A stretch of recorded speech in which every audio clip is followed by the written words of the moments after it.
Welcome, everybody, to a live season recap episode of the Tailgate. I'm Ralph Vacchiano alongside Steve Gelbs, SNY Jets analyst Douzable. And in a little while, we're going to be joined by former Jets fullback Tony Richardson as we look back over this promising but still losing Jets season at a really kind of interesting time in New York sports because there's season-ending chaos and coaching changes and general manager changes and all sorts of upheaval in an organization.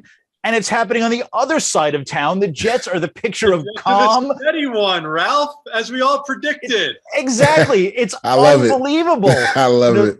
And they're still 4-13, but things are looking up. So Leger, I'll start with you. From what you saw this season, yes, there were 13 losses. Some of them were really bad. How excited are you? How promising do you believe this Jets team is?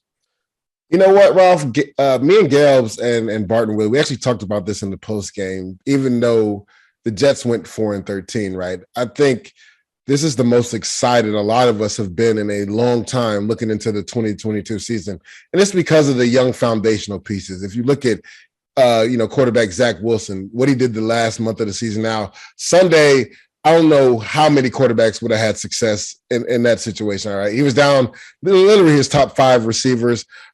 His left tackle was out of the game. McGovern was hurt.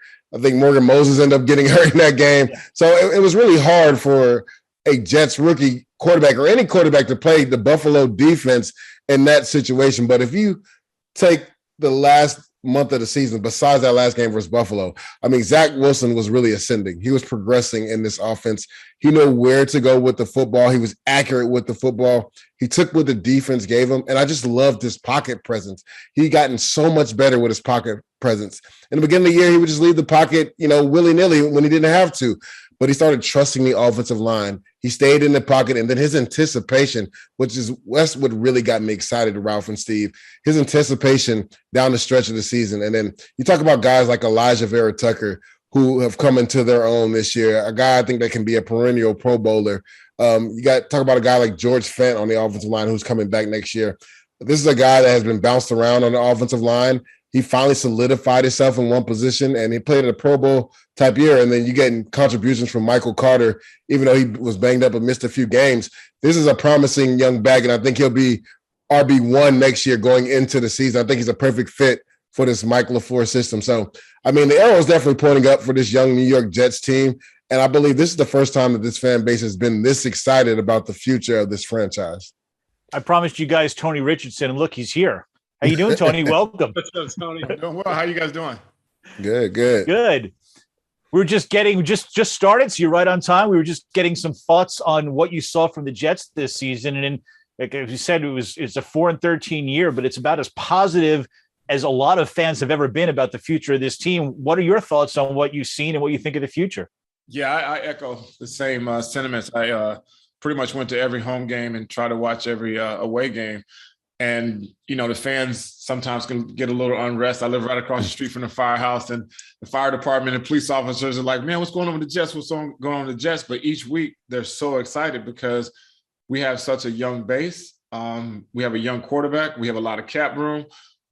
There's so many things that to build on. I mean, the sky's the limit. And pretty much, even at the Bucks game, that was a game that, literally they should have won. Oh, yeah. They had Buffalo, playing tough, a team who was really trying to play for, a little bit further in the playoffs and played them tough. So I think the sky's the limit. I know fans get a little testy because it's like, okay, same old Jets. I think that narrative is out the window now. I really believe in Joe Douglas. I'm so excited that the Jets are coaching the Senior Bowl. Yeah. I'm a Senior Bowl product, and I know if had I not played in the Senior Bowl, had an opportunity to really be around the coaches, I probably wouldn't be sitting in this chair today. So to have the coaching staff with those players, all week long, you get a chance to see some diamond in the roughs, maybe some guys who aren't first-round draft choices, third-round draft choices, and late free agents like myself, and you can turn them into players. And so I'm excited. Not saying that because I got my Jets helmet over there. Then I believe in everything that's going in the right direction. I want to piggyback off of something that Tony said, because he said you hear all the time, "Oh, same old Jets," and trust me, I've been a Jets fan since I was 5 years old. It's been over 3 decades now, and I was that guy chanting same old for a long time. Like, trust me, there are no green colored glasses that I'm looking at things through. But I think part of the issue sometimes with some people that are still negative about this franchise right now is that they're looking at it on the whole of the last 11 years. It's 11 years without a playoff spot. Yep. When in actuality, you really have to look at it as almost a decade where they seem to be kind of wandering and go. I said this on the postgame show, these half measures, not really going all in. It was like, are they rebuilding? Are they going for it this year? Bringing in veterans, starting to, I mean, you know, sometimes you'd have the situation where you bring in the GM and you keep the head coach. You don't have everybody pulling on the same end of the rope. When Joe Douglas came in, that changed. And this is now, you kind of cut off after that decade and say, okay, this is a new clean slate. And this year was really year one of Joe Douglas having his full arms around everything. And for me, I think that this year one was about as promising as you could have while not winning, right? And we didn't expect them to win, but what you were able to do is you're able to get a lot of young players, a lot of really good experience. You were able to see a lot of young players improve and become significant contributors as the year went on, especially on offense, where, let's be frank, this team has been lacking offensively with homegrown guys for a long time, with young guys for a long time. And Zach looked a lot better in the last month, but even without Zach looking good, you have so much to be encouraged with when it comes to Elijah Vera-Tucker, Elijah Moore, Michael Carter. So all of those things happened. And then to Tony's point, you've got so much opportunity now with the cap space, with the amount of draft capital, 9 draft picks in the first 5 rounds, 4 in the top 40, 2 in the top 10. And you've got a general manager in Joe Douglas who, if he does even 75% of what he did in last year's draft, you are going to have a significant infusion of talent next season. And so for me, this was really year one. Next year, the goal should be, and it's very realistic in my mind, you play, 500 football and you be competitive towards the end of the season. You be on that in the hunt graphic late in the year. And then probably it's 2 seasons from now when you really start to push towards legitimacy and contending perennially for a playoff spot. But they've got a system. They're moving in the right direction. They're moving as one. There's a plan. And I think that you are close as a Jets fan. It's been a long time, but you are close to seeing it come to fruition. So much of that obviously is going to hinge around whether they got it right with Zach Wilson. They can add all the pieces they want in the draft and free agency. And if you don't have the quarterback, you're not going anywhere. I look at Zach Wilson and I see all the promise and flash and excitement and the progression. And I think I'm excited about him. And then I remember that I felt the same way about Sam Darnold 3 years ago. So I get a little skittish on that. It's still not exactly the same, but there was some optimism there. Jay, what did you see from Zach Wilson that gets you most excited? What did you like about his progression this year? Yeah, I love that he took the coaching, right? This is a guy that we've all heard, right, has the big arm, right? And I think in the beginning of the season, he kind of hinged on that a little bit too much, right? Some of the off-platform throws. We know that's what he likes to do, but we talked about this on the pre- and post game. Like, that's not viable offense. You can't live and die with that, right? Now, you can have a few of those a game, right, and make big plays, but taking the singles, right, taking the quick doubles, those are what gets you, the offense moving. And that's what he did the last month of the season. And that's what really has me excited. It's why I was so excited when they drafted him, because if you look at what he did at BYU, he did a good job of getting the ball out of his hands, throwing the ball to receivers when they were coming out of breaks. And that's what you have to do in this Mike LaFleur offense, right? This is a timing-based offense. And for the last month of the season, Zach, he really thrived in this offense by when that back foot hit, he let the ball go. He lived within the pocket. His anticipation was night and day from what it was in the beginning of the year. Tony talked about the Tampa Bay game and the game they should have won. He had like 3 or 4 big-time, big league throws in that game where he threw guys open and threw to spots and not just waited for guys to get open. So you saw the progression from Zach Wilson. And the thing that I really liked, too, was he used some of his mobility towards the end of the year. I know Gelbs can attest to this. I would be yelling at the TV multiple times when they were in man coverage. Zach, take off. Like, people tend to forget this guy had 10. I really do, because it was, it was watching with Leger in real time. You would see these lanes develop, and Leger just screamed, take off, take off. Please take off. When he did that, when he did that in the Tampa game, when he did that, Leger, it was like you're sitting there going, all right, finally, there we go. And so we, as someone who never played in the league, not to interrupt you, Leger, I want you to finish up, but getting to watch the games with Leger, with Bart, with Willie, you kind of saw that progression in real time, because the things that they were shouting at the TV for the first couple months of the season, you were seeing him now follow through with that later in the year. I don't think it's because he was watching pre and post, but I saw the progression of them because of watching it with them. Yeah, and what you just talked about right there, Steve, right? As a rookie, that's progression, right? It's not making the same mistakes over and over. It's getting better and not making those continued mistakes. And when teams decide to go man coverage, if something's not there or a lane opens up, take off. We saw that in the Jacksonville game.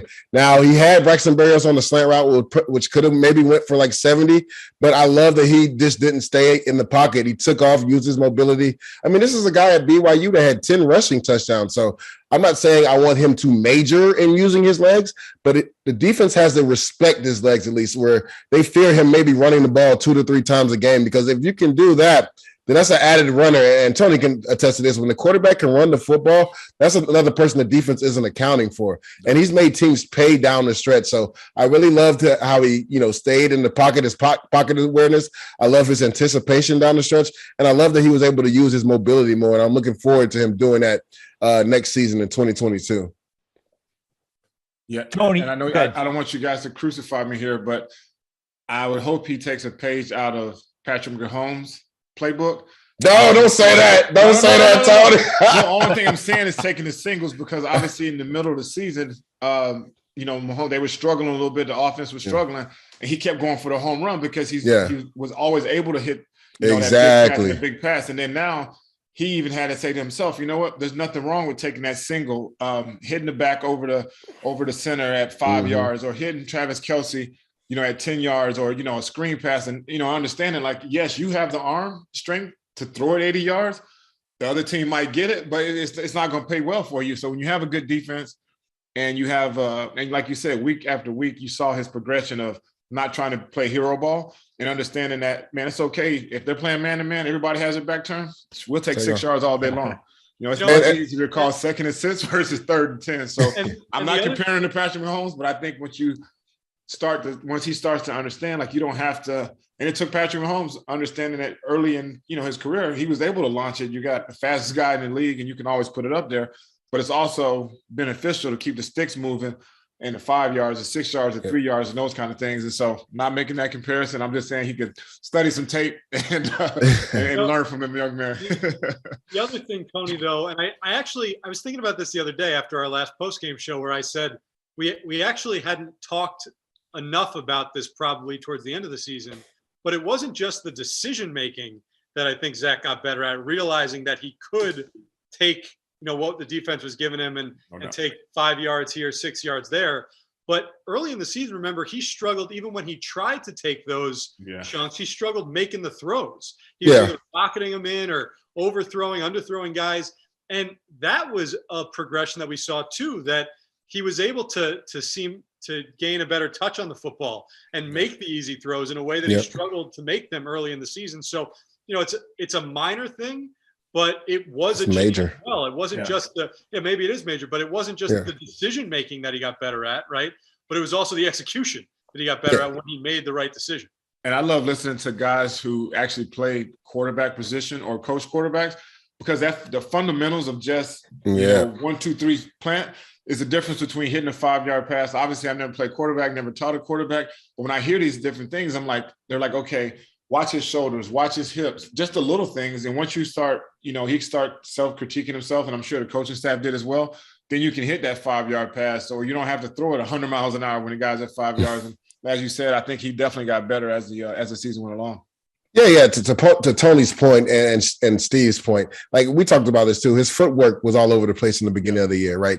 His fundamentals weren't really good. We've seen it numerous times in the beginning of the year where he would skip a pass to somebody in the flat on the screen route, or a quick slant. He'd throw it high and over their heads because his footwork was, not where it needed to be. Sometimes he's throwing off his back foot, or he doesn't have that foot planted. He didn't rotate his hip when he let go. So fundamentals are key, like Tony said, especially making those easy routine throws. And I think Zach Wilson got better with that as the season went on. And going back to your Patrick Mahomes thing, that was actually a really good analogy, right? Because Patrick Mahomes in the beginning of the year refused to take what the defense was giving him. And that's why the Kansas City Chiefs were struggling. Well, if you look at this offense, Zach was struggling too because of that. But then Mike White came in, right? Threw for 300 yards. Threw for 400 yards, taking what the defense gave him. Hall of Fame. He's in the Hall of Fame. He's in the Hall of Fame. Josh Johnson threw for 303 taking what the defense gave him. Flacco throws for almost 300, taking what the defense gave him. I think Zach saw that, and getting hurt is never a good thing, but I think that was a good reset button for Zach Wilson in the middle of the season, getting hurt and seeing 3 other quarterbacks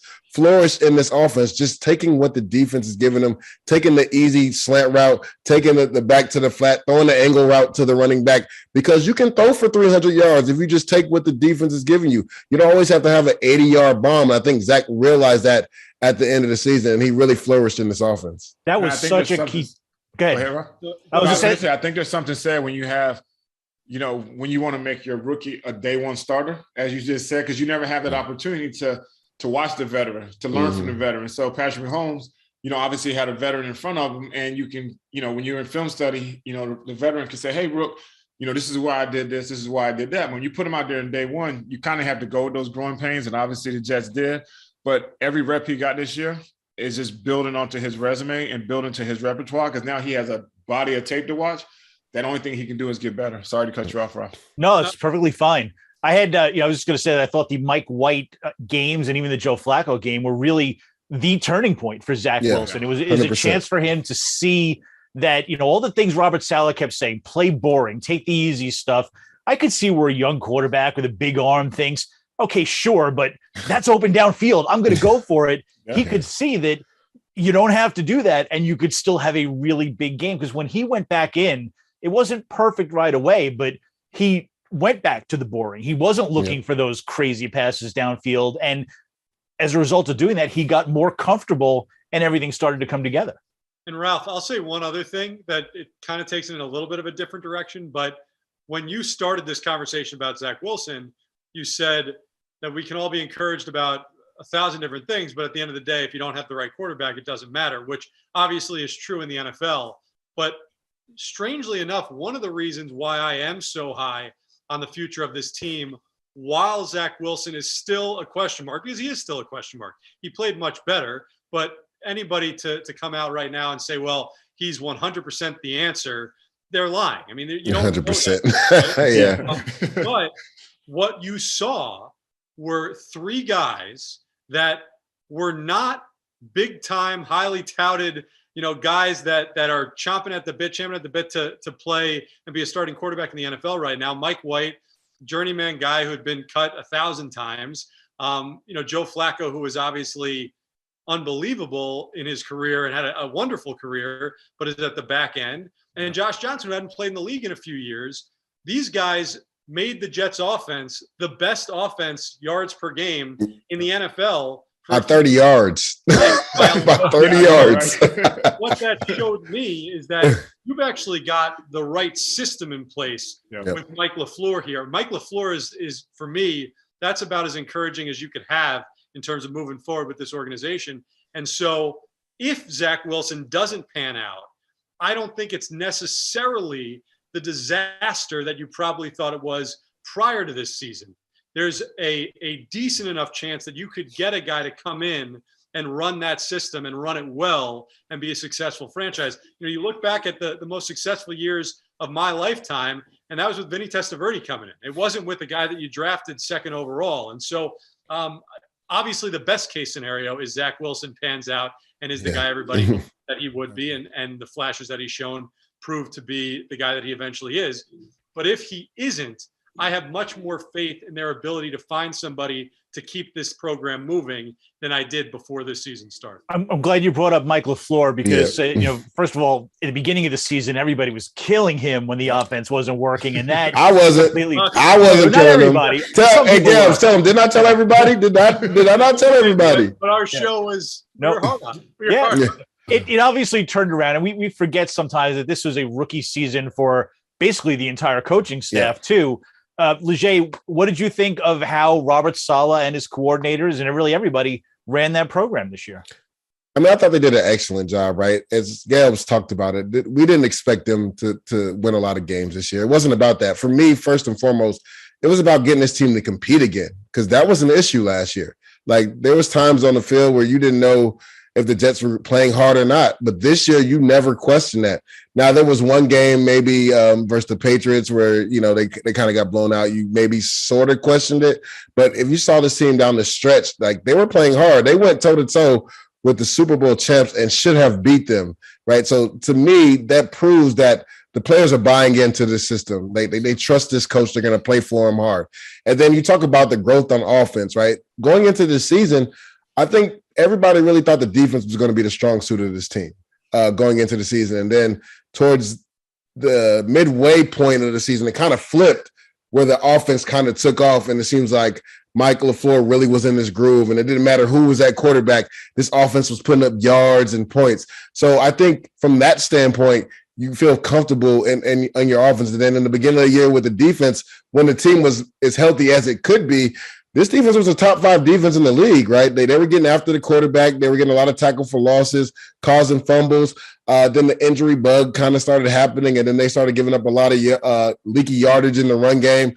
But they played really, better as far as against the run the last 3 weeks of the season. So again, this is a young team that continue to fight, because most teams that were in the Jets, situation, and we saw the crosstown team, like, they would lay it down. Like, the Jets never laid it down this season. And you have to love that these players are playing for this coaching staff, and they believe in what this coaching staff is doing. And you heard the interviews after the season when they were doing the post-game interviews and the closeout meeting interviews. They were just talking about, potential guys wanting to come here in free agency. Like, if you want to be a part of something special, and you love football, well, this is where you need to come, because we're building something special. And I generally believe that most of the top players on the Jets really believe that. You could certainly see, especially if you contrast it to what was going on the other side of town, how hard the Jets players played and how they fought for Robert Saleh.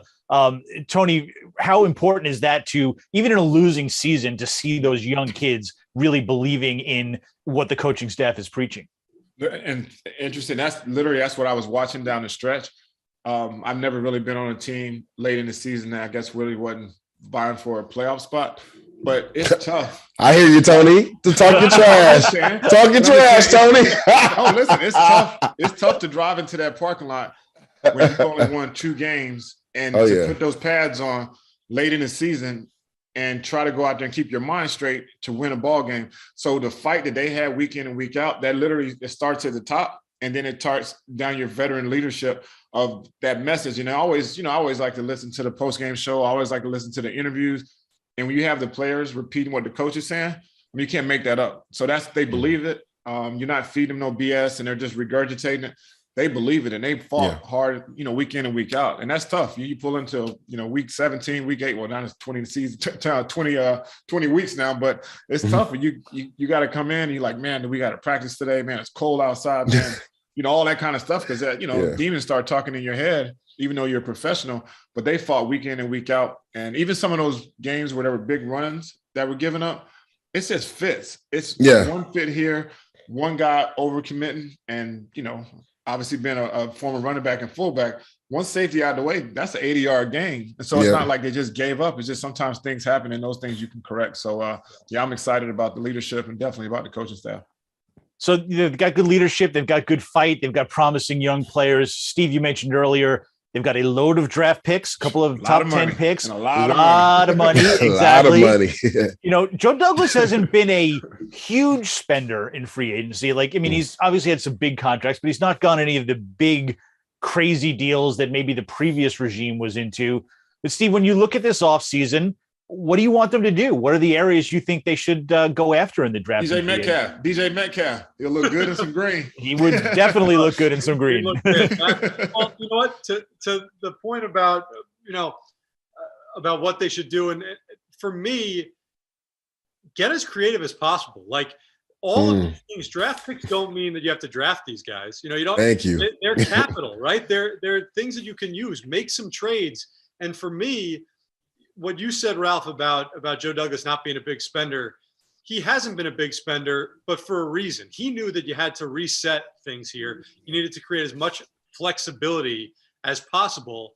And so he's kind of strategically gone for these short-term, maybe middle-tier guys to fill in spots. Maybe you hit on some, right? And he has hit on some. Maybe you whiff on others. He's definitely whiffed on others. For me, now is the time where you say, okay, we use some of this draft capital to make some trades. We use some of this cap space and this money to sign some of the higher priced guys to longer term deals. If you locate the right players, I know we talked on the show about, maybe going after a true bona fide number one receiver that has proven himself. That's not a guy that receivers sometimes take a little while to develop, right? So I think for me, it's not about doing something specific where it's like, go get a safety or go get a corner or go get an edge rusher. It's, you've got so much capital, go fill as many holes as humanly possible. I mean, as encouraged as I am, there's really not many, if any, spots on this roster where you say, you know what, they're totally set. You don't need to worry. You don't need to touch it. I mean, exactly the best players available in the draft to fill holes. The only position that I'm imploring them to go out and make sure that you get a bona fide player, a bona fide contributor next year is tight end. Tight end. Oh, yes. For sure. Yes, please. And I've been saying that for so long. Yeah. You have to get a tight. You have to have a tight end. They haven't had one for far too long. Yeah. Yeah, you make a great point right there, Steve, right? If you look at this system as a whole, you look at San Francisco and what they have at tight end and how important George Kittle is to this same offense. You look in Green Bay, right, and what Robert Tonyan means to that Green Bay offense. Like, tight end position is pivotal in this offense. And you talk about a guy like Dalton Schultz, like, do you back up the bench shot for him? I think he'd be an amazing fit in this offense. And it's also a really good draft for tight ends this year too. And I know that the Jets are going to be in Mobile, Alabama at the Senior Bowl, and that's a great opportunity to see a lot of the top tight ends coming out this year. So that is definitely a spot. The receiver position, as Gelbs said, they probably need a bona fide number one.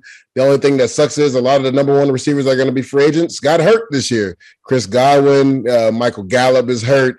The only guy really out there that I would trust is maybe Allen Robinson, but he was kind of banged up this year too. As a year older, I think he'll be 29 next year, but he's been a consummate pro.